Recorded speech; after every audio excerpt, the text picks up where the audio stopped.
Il est 8h33 sur RMC et BFM TV. Bonjour Olivier Véran. Bonjour. Merci d'être dans ce studio pour répondre à mes questions et puis pour nous donner aussi beaucoup d'infos très pratiques ce matin. Vous êtes le porte-parole du gouvernement.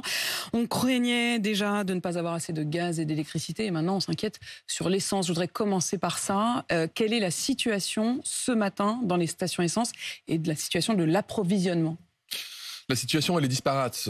Globalement, il y a 15% des stations essence de notre pays qui connaissent des difficultés pour fournir l'ensemble des carburants. C'est-à-dire que généralement, il y a un carburant, souvent le diesel, qui vient à manquer en partie dans la journée, en raison essentiellement d'une grève qui a été déclenchée par la CGT sur des questions salariales vis-à-vis du groupe Total Énergie, qui fait qu'il y a quelques raffineries qui restent encore bloquées, certaines ne le sont plus. Et ça veut dire que factuellement, nous ne manquons pas d'essence, nous ne manquons pas de carburant. D'ailleurs, les groupes de pétroliers importent davantage d'essence pour combler les difficultés qu'ils ont à sortir leur propre carburant de leur raffinerie. Mais ça veut dire qu'il y a des difficultés qui peuvent être rencontrées ça et là. Et dans certaines régions, c'est un peu plus dur, c'est la région Hauts-de-France. Donc il n'y a pas de pénurie au global, on n'est pas en train de manquer de carburant, on n'est pas en difficulté d'approvisionnement. En revanche, il y a ces difficultés et ces tensions. Et comme à chaque fois que ça arrive, dès qu'on parle de tension sur les carburants, eh bien, il y a de l'inquiétude compréhensible qui monte et un certain nombre de nos compatriotes qui vont de fait dans les stations essence, craignant d'en manquer demain, ce qui crée des effets d'embouteillage et ce qui peut accentuer les tensions dans certaines stations. En fait, ce que vous nous dites, c'est qu'il n'y a pas de pénurie au départ. OK, qu'on ne manque pas, qu'on n'a pas de pénurie d'essence. Mais on a quand même des pénuries à la pompe. Mais en plus, ces pénuries, je le redis, elles sont accentuées. Je regardais à Paris ce matin, je suis passé devant une station essence. À Paris, il y a plus de 90% des stations qui ne rencontrent aucune difficulté, plus de 90%. Et celles qui rencontrent des difficultés, c'est des difficultés temporaires. Elles seront à nouveau achalandées en essence. Mais vous dites, il y avait 50 bagnoles. Il y avait 50 bagnoles qui faisaient la queue. Alors en plus, ça peut être dangereux sur la voie, qui faisaient la queue devant la station. Et on commence à voir des gens qui arrivent avec des conteneurs, des jerrycans, au cas où il n'y aurait plus d'essence dans notre pays. Donc il faut faire attention à ne pas accentuer quelque chose. Vous dites que c'est la faute des automobilistes qui paniquent ? Pas du tout. Mais non, je dis pas ça du tout. Je comprends le phénomène qu'on connaît bien à chaque fois qu'on pense qu'on va manquer de quelque chose. Je dis qu'il y a, notre pays est déjà connu. On connaît bien, qu'on commence à connaître. Pardon, mais on a l'impression que le mot pénurie, qui était un mot qui n'existait pas dans notre vocabulaire, il nous arrive. Alors vous étiez le premier sur les questions de masques, mais enfin, je veux dire, depuis ce moment-là, c'est une question qui revient de manière récurrente et à tous les niveaux. Là, on n'est pas dans quelque chose qui relève encore une fois, de la pénurie avec des difficultés d'approvisionnement. On est dans des difficultés temporaires de distribution liées à un mouvement social. Vous rajoutez à ça le succès des stations Total Énergie parce qu'il y a eu la ristourne gouvernementale et la ristourne du groupe qui fait que le prix de l'essence y est sans doute moins cher que dans d'autres stations. Tout ça cumulé crée, et je dis juste, attention à l'effet panique, je ne culpabilise absolument personne. Je dis que c'est un mouvement connu, normal. Je dis néanmoins que ça ne veut pas dire que nous sommes sur le point de manquer de carburant. Alors moi, maintenant, je voudrais quand même de rassurer un peu. Je l'ai dit d'ailleurs après le Conseil des ministres, quand on m'a posé la question, y aura-t-il une pénurie ? J'ai répondu à la journaliste, il n'y en a pas, mais le simple fait que vous me posiez la question, et quelle que soit la réponse que je vais faire, va créer de toute façon un mouvement. C'est un peu la faute des automobilistes quand même, et c'est un peu la faute des journalistes qui vous interrogent sur la pénurie. Mais Olivier Véran, vous ne pensez pas ce que vous dites. Non, je vous prends à l'ironie, mais Olivier Véran, cela dit, je voudrais quand même comprendre quand est-ce que ça va s'arrêter, et qu'est-ce qu'on fait pour ceux qui, en effet, s'inquiètent, et pour certains de manière tout à fait légitime, parce que vous parliez de la région Hauts-de-France, où là, il y a carrément des stations qui sont réquisitionnées. Oui. Donc maintenant, vous me dites, OK, il y a du carburant, le problème, c'est qu'il n'arrive pas forcément à la pompe. Il y a plusieurs raisons. Je voudrais qu'on s'arrête un instant sur la question de la grève. 11e jour de grève chez Total, avec des demandes, en effet, d'augmentation notamment de 10% chez les salariés. Il y a 0 contact depuis 11 jours entre les grévistes et la direction de Total. Vous dites pas aujourd'hui à Total, allez-y quand même, parlez-leur ? On est extrêmement attentif à ce que ce mouvement social puisse trouver une solution le plus tôt possible, le plus rapidement possible, pour justement ne pas déclencher cette spirale qui pourrait conduire à des désagréments qui peuvent être parfois très gênants. D'ailleurs, j'ai une pensée très sincère pour ceux de nos compatriotes qui se voient en panne d'essence ou en grande difficulté pour utiliser leur véhicule. Il y a des enfants dans la région Hauts-de-France qui sont en difficulté pour aller dans les établissements scolaires. Il y a des gens, et je reçois des contacts et des messages de gens qui me disent du coup, j'arrive pas, quelles que soient les raisons, le fait est que j'arrive pas à trouver de l'essence là pour en mettre dans ma voiture pour aller travailler demain. Justement. Et donc, c'est absolument ce que nous voulons éviter. C'est pour ça que mon discours, il est important de l'inscrire dans un contexte. Il est de dire, nous ne sommes pas dans une situation qui devrait générer une pénurie parce que nous avons du carburant. Il y a des difficultés de distribution et donc il y a des difficultés temporaires, réelles mais temporaires dans certaines stations et on ne doit pas paniquer. Comment on en sort ? Va trouver une solution. Comment on en sort ? Est-ce qu'il faut aller vers l'idée de rationner, par exemple, d'empêcher les gens de faire un plein total et de faire, enfin total, pas total, station totale, mais je veux dire, de faire le total de leur plein. Est-ce que vous voulez interdire les jerrycans? Est-ce que vous allez réquisitionner? Voire même, Xavier Bertrand a évoqué l'idée hier, est-ce qu'il faudrait carrément envoyer l'armée pour débloquer les raffineries? Nous avons, alors on n'en est pas à l'armée, par contre il y a un conflit social qui doit trouver une résolution rapide, et le groupe Total a communiqué en disant qu'il y travaillait, donc nous suivons ça de très près. Quand il y a vraiment des difficultés très très fortes, on peut être amené à avoir recours à ce qu'on appelle nos stocks stratégiques. On a quoi tenir quand même 3 mois dans notre pays avec les seuls stocks stratégiques, donc on peut déstocker lorsque c'est nécessaire. Il nous est arrivé de le faire, notamment dans la région Hauts-de-France, parce que figurez-vous que la raffinerie de Dunkerque, qui je crois représente 22% de la distribution de carburant dans notre pays, elle est complètement bloquée à l'heure à laquelle je vous parle. Donc c'est pour cela que nous sommes capables d'avoir des actions encore plus déterminées dans la région Hauts-de-France, là où dans le sud-ouest ou le sud-est de la France, les difficultés sont. Mais vous n'hésiterez pas à réquisitionner d'autres stations s'il le faut, les donner en priorité à ceux qui ont le plus. On retrouve un peu les essentiels et les non essentiels. En fait, on a déjà connu, vous vous souvenez, des mouvements de grève générale qui allaient durer pendant des semaines, avec des organisations pour accéder à l'essence. Nous n'en sommes pas là, c'est mon message de ce matin. Parce que dans un cas de figure, ça peut créer véritablement des mouvements de foule, et dans l'autre cas, ça n'est pas nécessaire. Donc, vous parliez par exemple de la question des jerrycans. Il n'est pas nécessaire d'aller faire des provisions avec des jerrycans. Donc, nous demandons. Mais est-il nécessaire de ne pas le faire? Vous leur demandez de ne pas le faire. Est-ce que vous allez leur interdire de le faire? Ça peut être une possibilité. Je n'ai pas la réponse à vous donner ce matin. Mais encore une fois, on travaille pour que les 2 raffineries qui restent encore bien bloquées se débloquent, pour que nous puissions travailler. On est en contact aussi avec la CGT, qui est responsable qui a déclenché ce mouvement de grève, quels qu'en soient les motifs. Je n'ai pas à en juger, pour que les raffineries soient débloquées rapidement et qu'on puisse retrouver une activité normale. Olivier Véran, on en est où d'ailleurs de la voiture électrique à 100 € par mois? Vous vous souvenez, c'était une des promesses d'Emmanuel Macron. On va le faire. C'est une solution aussi, ça. C'est une belle solution. De toute façon, je vais vous rappeler une annonce très forte que nous avons faite et que nous avons obtenue au niveau européen. On ne vendra plus de véhicules thermiques dans notre pays d'ici à 2035. Donc il n'y aura plus de voitures à essence vendues sur le marché en 2035. Cette solution, il avait promis les voitures à 100 € par mois, les voitures électriques à 100 € par mois. Oui, on va le faire. Mais quand? On va le faire, c'est en instruction, ça ne se fait pas en 2 jours. Non, mais ça ne se fait pas en 2 jours, mais c'était une promesse avant les élections. C'est une promesse de campagne, c'est dans le programme du président de la République et nous la tiendrons. Ça signifie aussi être capable d'augmenter ce que nous faisons, les capacités de production de batteries électriques, de véhicules électriques. Ça signifie aussi augmenter encore notre parc de chargeurs et de superchargeurs électriques pour qu'il y en ait partout. Ça veut dire que ce n'est pas demain. Mais si, ça veut dire que c'est dans le quinquennat. Dans le quinquennat. Mais dans le quinquennat, c'est presque demain. Ouais, pas tout à fait demain. Un dernier mot justement sur demain ou pas demain. Est-ce qu'il y aura un retour à la normale pour l'approvisionnement en essence dans les stations? Est-ce que vous prévoyez un retour à la normale dans 2, 3, 4 jours? Est-ce que vous avez un peu une idée de ça? Il y aura un retour à la normale. Je le dis aux Français, ne pas avoir d'inquiétude excessive. Encore une fois, je suis absolument en empathie et désolé avec les gens qui rencontrent des difficultés réelles pour faire le plein, ou des gens qui stressent, ou des gens qui mettent un réveil 2 heures plus tôt parce qu'ils se disent qu'ils vont devoir faire la queue. Tout cela procède non pas d'un phénomène de pénurie globale, mais du fait qu'il y a cette inquiétude que je comprends. Mais vous ne pouvez pas nous dire ce matin, Olivier Véran, retour à la normale dans 2 jours ou dans 3 jours? Je ne peux pas vous dire si c'est le retour demain matin, mais ce serait une bonne nouvelle. En gros, si la grève s'arrête dans les raffineries, la distribution reprenne normalement et toutes les stations reprennent leur fonctionnement normal. Alors Olivier Véran, porte-parole du gouvernement, le gouvernement qui a donc annoncé hier le mode d'emploi de la sobriété en France. 19 degrés dans les pièces principales, 17 degrés dans les chambres, les chauffe-eau à 55 degrés max, l'achat de thermostats programmables, décaler l'usage de certains appareils.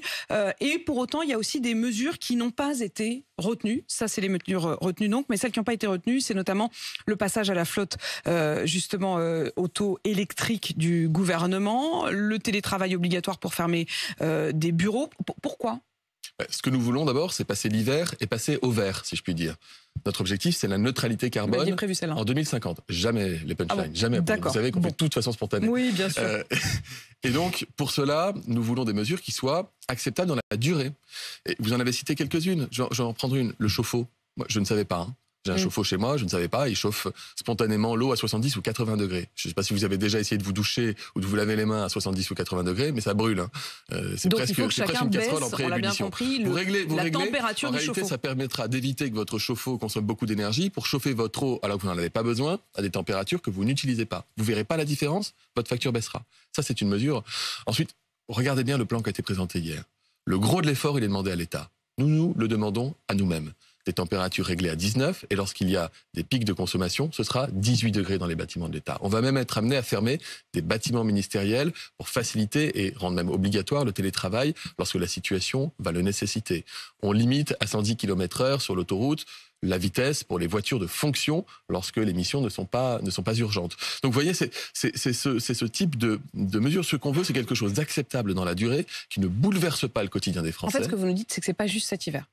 C'est que ça, c'est une habitude qu'on va devoir prendre à long terme. Ce que je vous dis, c'est qu'on a cet objectif de court terme qui rejoint un objectif de long terme. Et que tout le monde veut que nous atteignions, et nous les premiers, la neutralité carbone à 2050, ce qui veut dire qu'il nous faut réduire notre consommation d'énergie. Et nous ne voulons pas retourner à l'âge de pierre ou à la lampe à huile, on n'est pas pour un modèle de décroissance, on est pour un modèle qui est capable de produire, on veut que nos entreprises ne soient pas à l'arrêt ou ne connaissent pas des difficultés. Tout cela est évitable si on baisse un peu la température en intérieur, si on baisse un peu la température de l'eau chaude, et si on fait attention dans notre quotidien, qu'on privilégie le vélo électrique ou le covoiturage. Il y a un boom du vélo électrique dans notre pays, on l'accompagne et on simplifie les règles de financement, par exemple. Il y aura des ambassadeurs de la sobriété qui devront contrôler la mise en œuvre de ce plan. Ça va marcher comment? Y compris, ça veut dire dans les entreprises, dans les immeubles?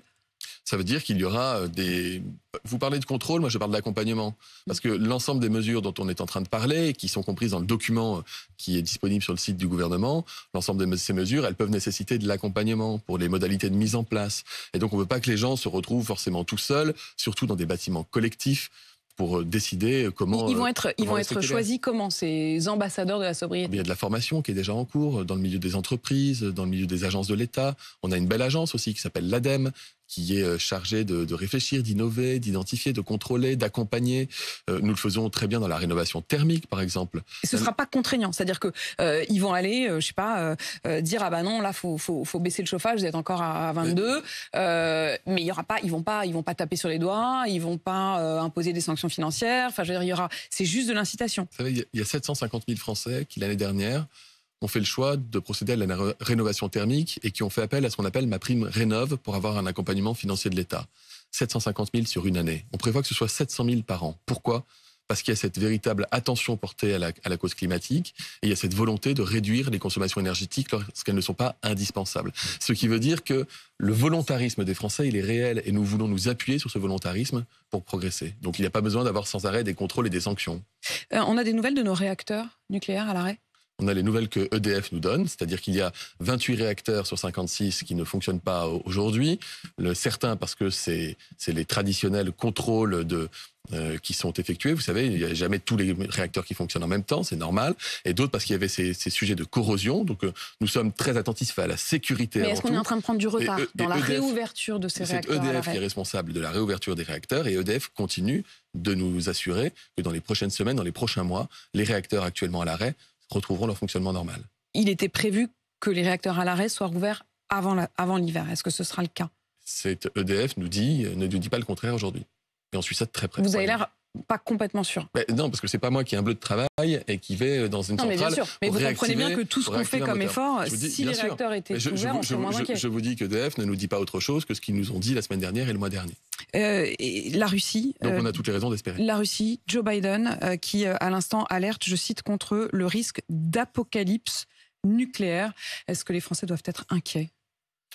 La France, l'Europe, le monde occidental est extrêmement vigilant et nous agissons par tous les moyens diplomatiques, notamment pour faire en sorte que le scénario catastrophe n'arrive pas.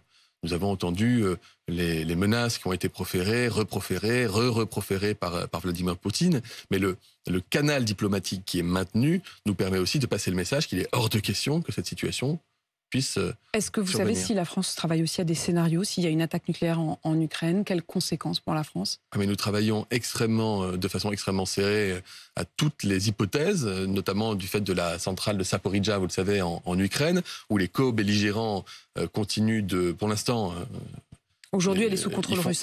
Ils font quand même attention de ne pas faire n'importe quoi à côté de la station, mais vous savez des bâtiments annexes avaient été endommagés, donc il y a des missions de l'AEIEA qui sont en cours, internationales, pour vérifier que les conditions de sécurité sont réunies, il n'y a pas de problème avec le réacteur, il a été arrêté il y a environ 3 semaines, la température a chuté fortement dans cette centrale, mais on suit ça avec une expertise scientifique internationale. Olivier Véran, une question sur le pouvoir d'achat, parce que pour la première fois hier, les agriculteurs, les industriels et les distributeurs, la grande distribution, se sont mis d'accord pour vous alerter, pour tirer le signal d'alarme et pour dire attention, si vous ne faites pas quelque chose, ils vous appellent au secours, ils disent si vous ne faites pas quelque chose pour la hausse des prix de l'énergie au niveau des agriculteurs, mais aussi de la distribution, alors tout cela va se répercuter sur les prix et ils parlent d'un panier moyen qui augmentera de 15%. Est-ce qu'il faut un bouclier alimentaire ? D'abord, il faut un traitement de fond. Le traitement de fond, c'est plafonner le prix du gaz, c'est découpler le prix du gaz et de l'électricité, notamment lorsque l'électricité est produite à partir du nucléaire. C'est ce qu'a travaillé d'arrache-pied le président de la République française au niveau de la Commission européenne. Nous avons désormais une position européenne très claire. Nous nous harmonisons avec les Asiatiques qui font face aux mêmes difficultés et nous demandons aux pays producteurs, notamment la Norvège et les États-Unis, de faire en sorte que les prix que nous ayons à payer, alors qu'on est solidaires vis-à-vis des sanctions appliquées à la Russie, les prix que nous ayons à payer ne soient pas 4 fois, qu'ils ne soient pas 4 fois les prix du marché. Donc on va plafonner les prix, ce qui veut dire, et le président de la République l'a dit hier, d'ici à la fin d'octobre, on aura des mécanismes en place qui permettront de retrouver des eaux plus calmes pour les prix du gaz et de l'électricité. Premier point. Deuxième point, pour les agriculteurs qui sont très consommateurs d'énergie parce qu'ils en ont besoin pour fonctionner. Il y a des dispositifs type bouclier tarifaire qui sont en œuvre et on continue, le ministre de l'Agriculture, Marc Fesneau, continue de rencontrer les organisations représentant les agriculteurs pour les accompagner et faire en sorte qu'il n'y ait pas de répercussions fortes sur les prix pour les consommateurs. Olivier Véran, vous avez vu les images de ce jeune Rudy, 16 ans, handicapé, qui a été roué de coups et filmé par ses camarades. Ça s'est passé dans l'Oise. Terrible. Quand on voit ça, ce matin, on découvre par ailleurs que c'est une information RMC, le nombre d'appels pour harcèlement à l'école a doublé en 1 an. Les parents, ils appellent le 3020, qui est donc le numéro d'alerte. Ils ont du mal à joindre un conseiller. Souvent, les conseillers sont mal, voire pas formés. Et ensuite, il y a rien derrière. C'est-à-dire qu'il n'y a pas d'accompagnement qui est fait pour ces enfants, pour ces parents. On ne sait pas faire. D'abord, l'augmentation du nombre d'appels atteste aussi du fait qu'il y a des nouveaux dispositifs d'alerte qui ont été mis en place qui n'existaient pas au préalable. Donc ça, je le dis. Ensuite, on continue de former des experts, plusieurs centaines d'experts à destination des écoles pour pouvoir accompagner. On s'appuie davantage sur le corps enseignant. Mais je vais vous dire, Apolline de Malherbe, ma conviction, c'est qu'on doit renverser la table en la matière. Moi, je crois à la prévention.